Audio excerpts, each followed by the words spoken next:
Gini, sama halnya dengan kita kayak ATM ya. Kalau menurut aku gini analoginya. Kita punya ATM, kalau ada duitnya kita gampang akan menarik duit. Nah, sama juga kalau kita punya tabungan kebaikan di semesta kita, saat kita mau menarik kebaikan ke dalam hidup kita, ya, itu akan menjadi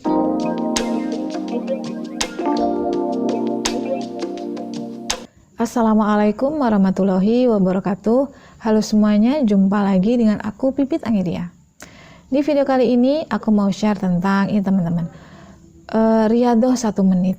Ada kekuatan besar ternyata di balik Riyadhah 1 menit ini. Biasanya kita kan yang kita hitung tuh Riyadhah istighfar, berarti istighfarnya berapa kali, salawat berapa kali. Nah, di video kali ini aku mau share tentang waktunya nih. Cuma 1 menit tapi dampaknya luar biasa. Selengkapnya tonton terus videonya ya.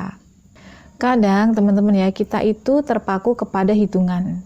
Ini misalnya, aduh, denger yang kata 1000 kali ya, 2000 kali, 4000 kali, 5000 kali, apalagi 10.000 kali, itu udah kayak mundur duluan gitu ya, udah kepikir capeknya gitu, lelahnya gitu ya, belum mungkin kepala pusingnya gitu ya, belum lagi encoknya gitu ya.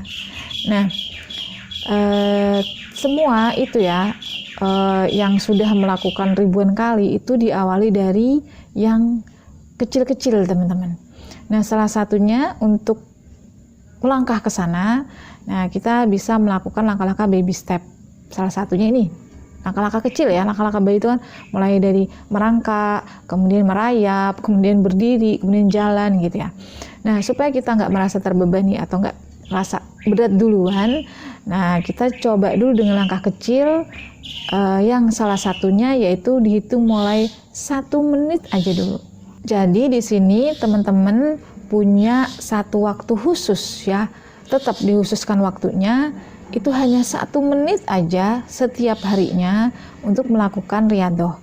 Entah itu teman-teman bisa istighfar 1 menit gitu ya, entah itu sholawat 1 menit gitu, atau kontemplasi syukur nih, penting juga teman-teman. Jadi berzikir, tapi berzikirnya itu alhamdulillah ya, rasa syukur, tapi itu cukup 1 menit. Nah, ini salah satu langkahnya awal kita bisa istiqomah insya Allah ya, dalam hitungan yang lebih banyak lagi tentunya.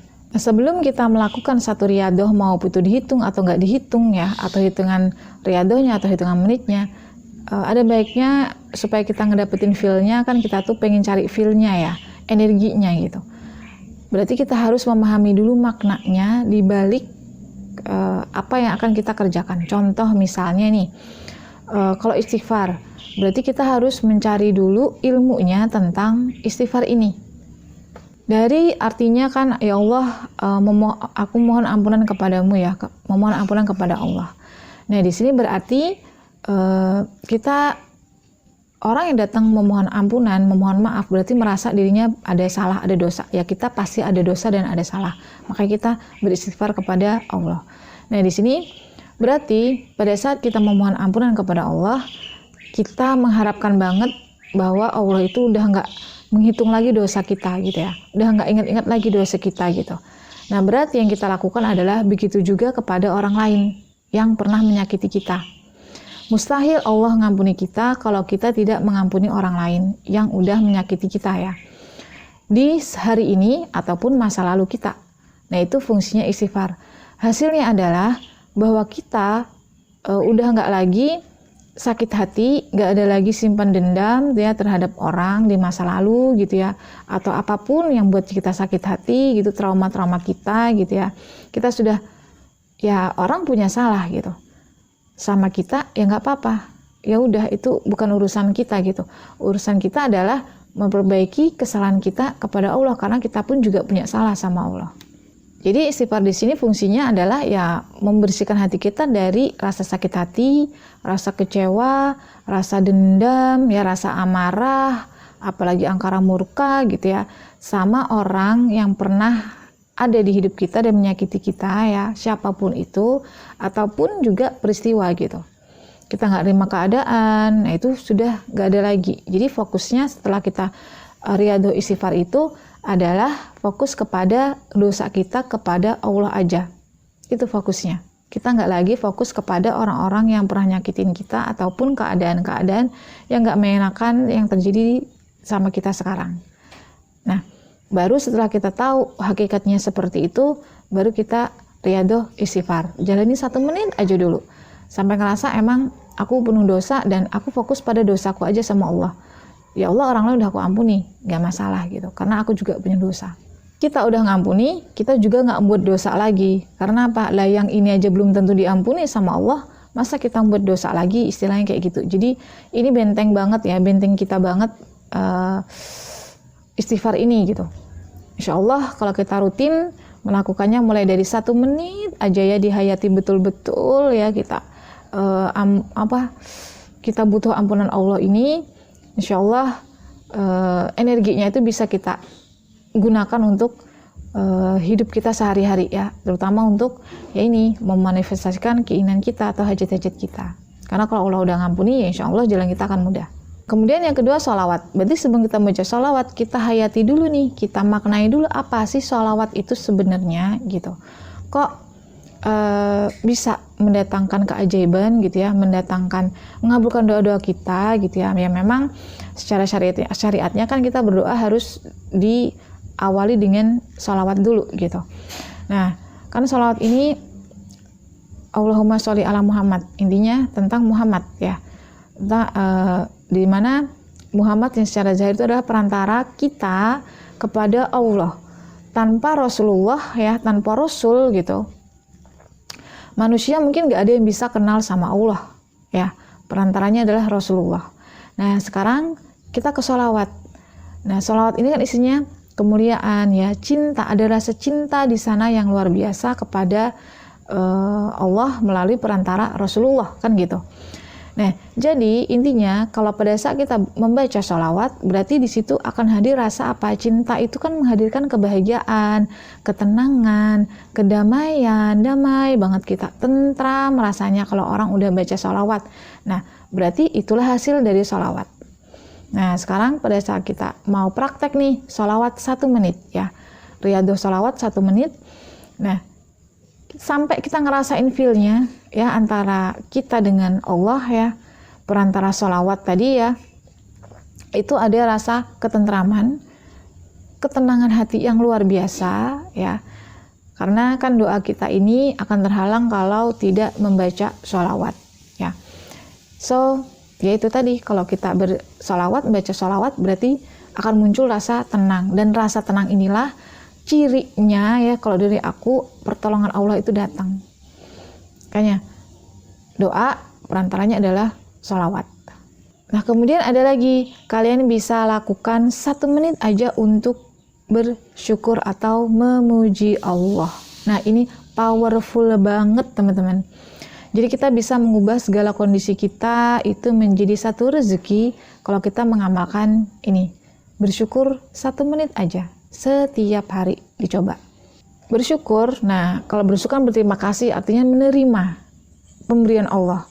Entah itu senang, entah itu sedih, entah itu bahagia, entah itu kecewa, ya semua kondisi yang Allah kasih itu kita syukuri. Itu hakikatnya bersyukur. Hakikatnya kata alhamdulillah ya, segala puji bagi Allah atas seluruhnya yang Allah kasih.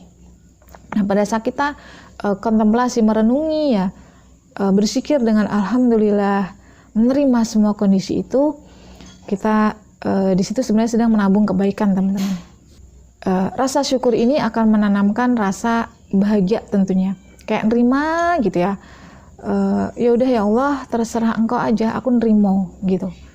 Dan di situ ada rasa keyakinan bahwa yang Allah kasih udah pasti yang baik, nggak mungkin nggak, karena Allah yang kasih gitu.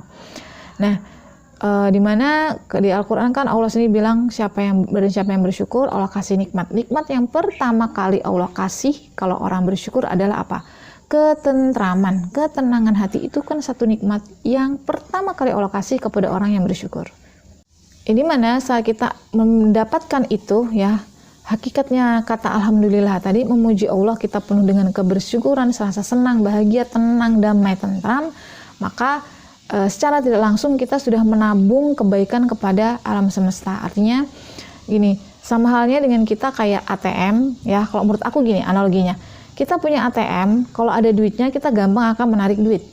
Nah, sama juga kalau kita punya tabungan kebaikan di semesta kita, saat kita mau menarik kebaikan ke dalam hidup kita, ya, itu akan menjadi mudah. Salah satunya yaitu dengan menabung rasa syukur kepada Allah. Sering-seringlah untuk bersyukur kepada Allah, ya, dimulai dari 1 menit aja untuk mensyukuri atau memuji Allah dengan sungguh-sungguh. Nah, sekarang untuk waktunya kapan? Nah, kalau waktunya sebaiknya 1 tirakat atau riyadhah itu dilakukan dalam waktu yang berulang yang sama, ya, terus-terusan dan waktunya sama. Misalnya teman-teman bisanya setelah sholat subuh, ya berarti dilakukan berikut-berikutnya itu setelah sholat subuh. Entah itu kalian istighfarnya, sholawatnya, atau bersyukurnya gitu. Tirakat itu riyadhah itu ya, itu dijalani di waktu yang sama, ya, waktunya bebas senyamannya kita, ya. Intinya kita menyediakan waktu khusus di sana yang tidak terganggu oleh aktivitas lainnya setiap hari. Nah, itu dari tips dari aku supaya kita mendapatkan powernya atau energinya dari riyadhah yang kita jalanin, ya. Jadi yang pertama, kalian tahu, cari ilmunya dulu, maknanya dulu dari apa yang mau kita kerjakan. Yang kedua, sediain waktu khususnya. Waktu khusus ini harus yang kalau bisa diusahakan itu waktunya sama, jamnya sama setiap hari, ya. Nah, nanti kalian akan mendapatkan rasa yang powerful banget, ya, yang luar biasa banget.